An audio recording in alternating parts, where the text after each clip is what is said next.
Assalamualaikum warahmatullahi wabarakatuh.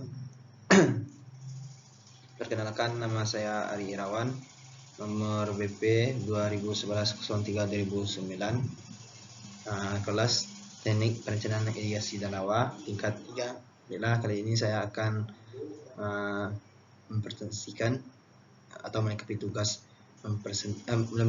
tugas presentasi, yaitu analisis sumber daya proyek konstruksi.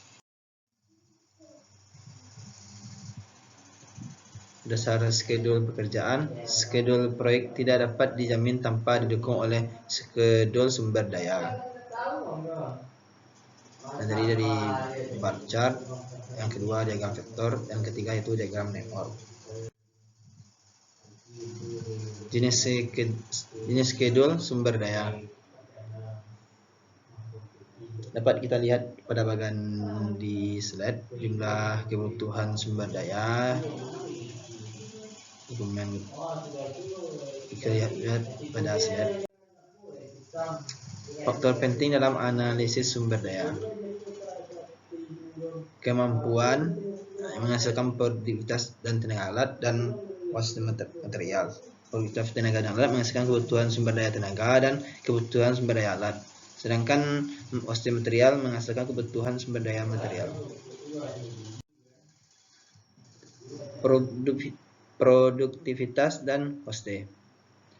Data kedua hal tersebut perlu diketahui secara jelas untuk mengetahui secara jelas tingkat kemampuan perusahaan dalam bidang efisiensi. Yang kedua itu dipakai sebagai pedoman dalam menyusun program kerja dan program peningkatan efisiensi perusahaan. Yang ketiga itu digunakan sebagai tolak ukur kemampuan bersaing. Produktivitas. Secara teori, produktivitas adalah output dibagi dengan input. Rumus umum produktivitas itu output persatuan per input. Output adalah kuantiti pekerjaan, sedangkan input adalah tenaga atau alat yang digunakan. Faktor yang mempengaruhi produktivitas, yaitu pertama, produktivitas tidak dapat distandarkan atau dipastikan karena ada beberapa hal yang mempengaruhinya. Faktor-faktor yang mempengaruhi produktivitas antara lain yaitu pertama, kondisi pekerjaan dan lingkungan, supporting dari sumber daya, ketiga itu keterampilan tenaga atau kapasitas alat, yang keempat itu motivasi tenaga kerja atau operator, yang kelima itu cara kerja konstruksi metode, yang keenam itu manajemen atau sumber daya manusia dan sumber daya alam. Wasna material. Pengertian wasna adalah kelebihan kuantiti material yang digunakan atau didatangkan yang tidak menambah nilai suatu pekerjaan.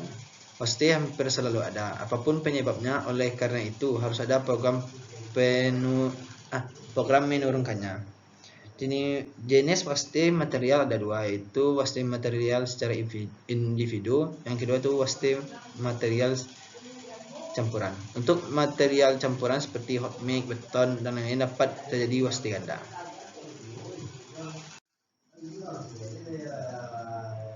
Penyebab wasna material. Penyebab wasna dapat bermacam-macam. Yang pertama itu produksi yang berlebihan atau dimensi terlalu besar. Yang kedua itu transportasi baik di dalam lokasi maupun di luar. Yang ketiga itu cara menyimpan di gudang atau di luar gudang. Yang kelima itu over quality. Yang kelima itu persediaan yang berlebihan atau overstock. Yang keenam itu penghentian atau perbaikan pekerjaan karena cacat atau tidak memenuhi persyaratan. Yang ketujuh itu kehilangan baik yang belum dipasang maupun yang sudah dipasang. Analisis sumber daya dapat kita lihat pada bagian pada slide. Analisis sumber daya. Kebutuhan sumber daya.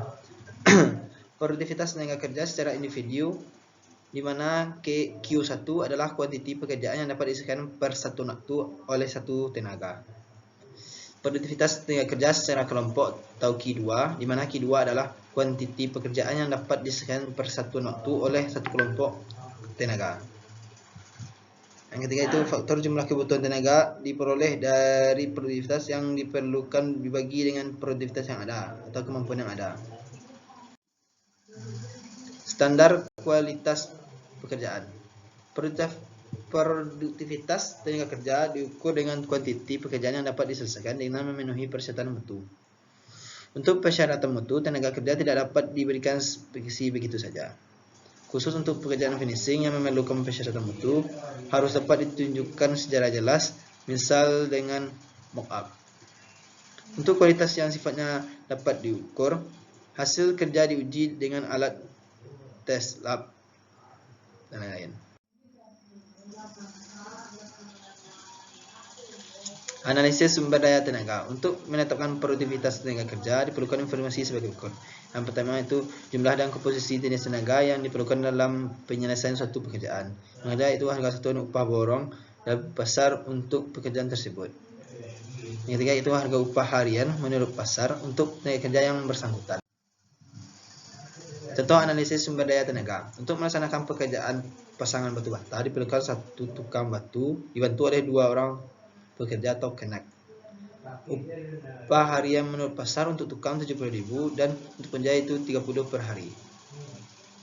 Harga upah borong pasang batu yaitu 12.000 per meter persegi.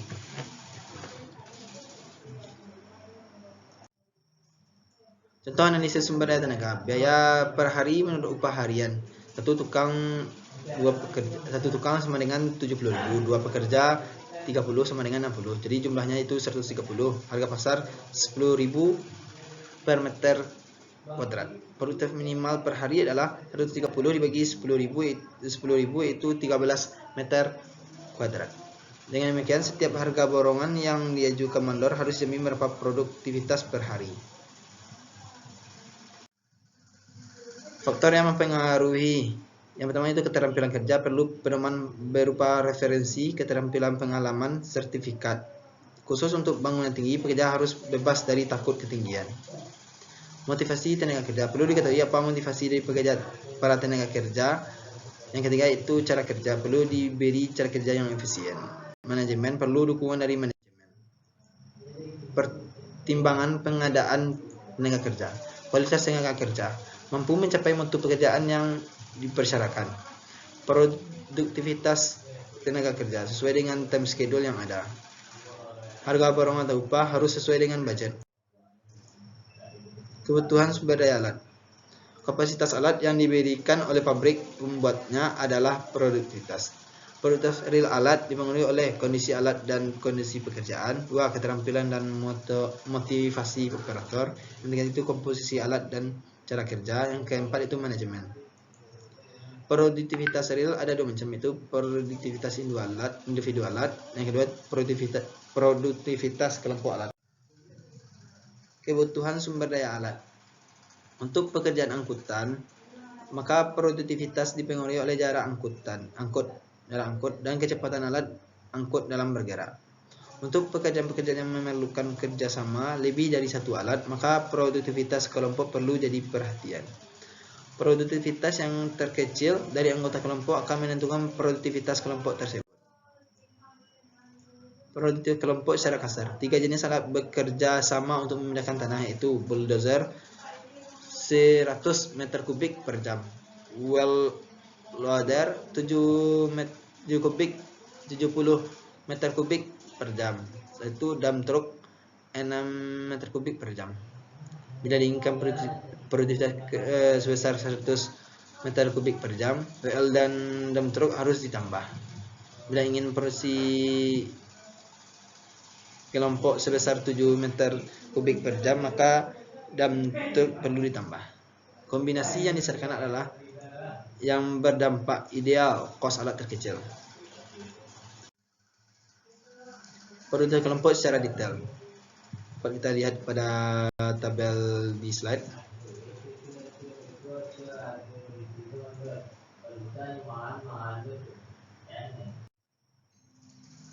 Kebutuhan sumber daya material. Kemampuan yang diperlukan untuk menyusun kebutuhan sumber daya material adalah sebagai berikut.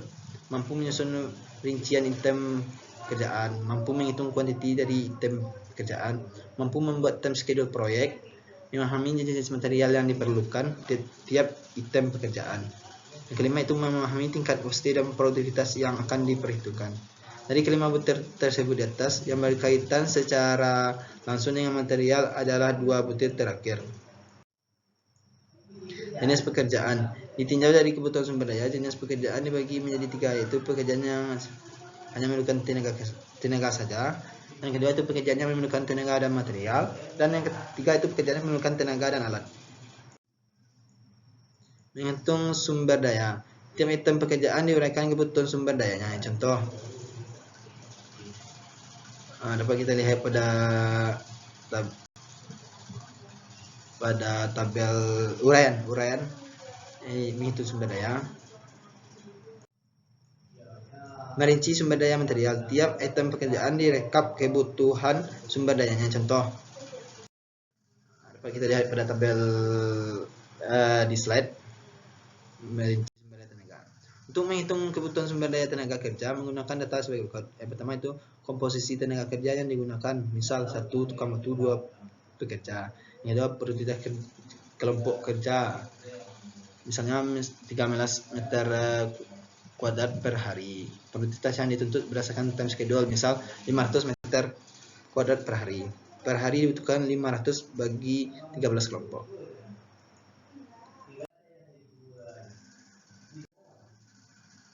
Pengendalian waste material. Waste material tidak dapat dihindari tetapi perlu dikendalikan. Tingkat waste yang dapat dikendalikan merupakan kemampuan dari personil atau organisasi. Selanjutnya harus ada kegiatan pengendalian agar kemampuan yang ada jadi meningkat. Waste material sama dengan risiko. Waste yang terjadi adalah merupakan sebagian dari risiko. Risiko berlaku untuk mengendalikan waste. Ada 4 macam tanggapan risiko, yaitu risiko ditolak, risiko dialihkan, risiko dikendalikan, dan keempat risiko diterima. Dalam praktek, ketiganya dapat terjadi di suatu kegiatan. Jenis waste material. Dari proses penanganan material, maka ada 4 jenis kelompok waste, yaitu raw material berupa bahan baku yang diproses di lokasi proyek, material campuran berupa bahan campuran dari raw material yang dapat diproses di lokasi maupun di luar lokasi. Yang ketiga itu material jadi berupa material pabrikan yang tinggal dipasang di lokasi. Yang keempat itu material prefab berupa komponen bangunan yang dirangkai atau dicetak di luar lokasi. Waste versus strategi bersaing. Menekan waste semaksimal mungkin adalah salah satu strategi dalam menetapkan bid price. Upaya-upaya menekan waste adalah pertama itu pembelian material jadi atau prefab atau material campur.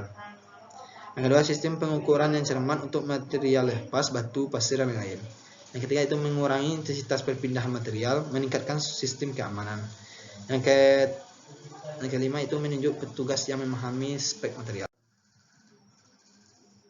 Resource allocation. Definisi resource allocation adalah suatu sistem yang mengatur jumlah sumber daya pada suatu jaringan kerja proyek, sehingga proyek dapat diselesaikan dengan sumber daya yang tersedia sesuai waktu yang ditetapkan.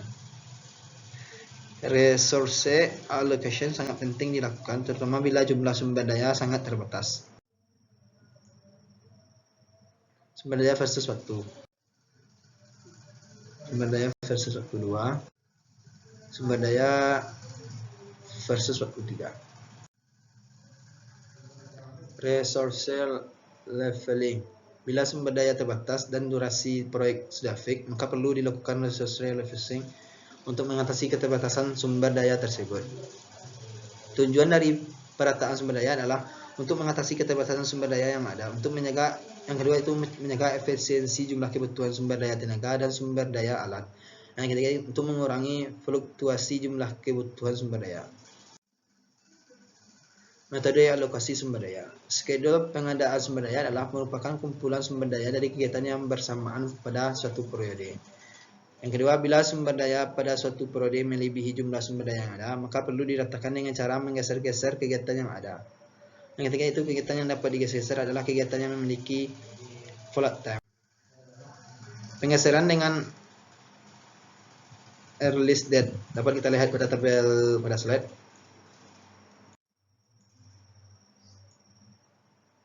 Pengeseran dengan latest date. Kemudian pergeseran dengan limit, kita lihat pada slide. Jadwal pengadaan sumber daya. Jadwal pengadaan sumber daya dibuat atas dasar 3 hal, yaitu jadwal pelaksanaan pekerjaan yang memerlukan sumber daya. Yang kedua itu jadwal kegiatan persiapan yang diperlukan untuk pengadaan sumber daya yang bersangkutan. Yang ketiga itu kebijakan stok material, jadwal persiapan tenaga. Coba kita lihat pada slide di atas, di mana kegiatannya A, B, C, D. A itu menunjukkan supplier tenaga atau mandor. Yang kedua, yang B itu negosiasi harga dan pembuatan SPK. Yang ketiga itu mobilisasi tenaga. Yang D itu persiapan kerja. E itu penyesuaian dan pengaturan kerja.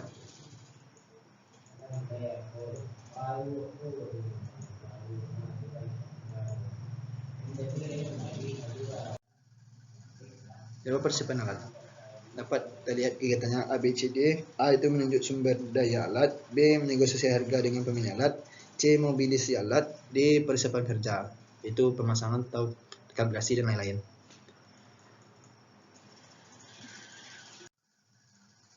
Jadwal persiapan material, di mana kegiatannya itu A, B, C, D, E, F, G. Yang A itu pengetesan contoh material, yang B itu persetujuan contoh material, C penunjukan supplier, D negosiasi dengan supplier, E fabrikasi oleh supplier, F angkutan ke site, G itu sama dengan E tetapi di site.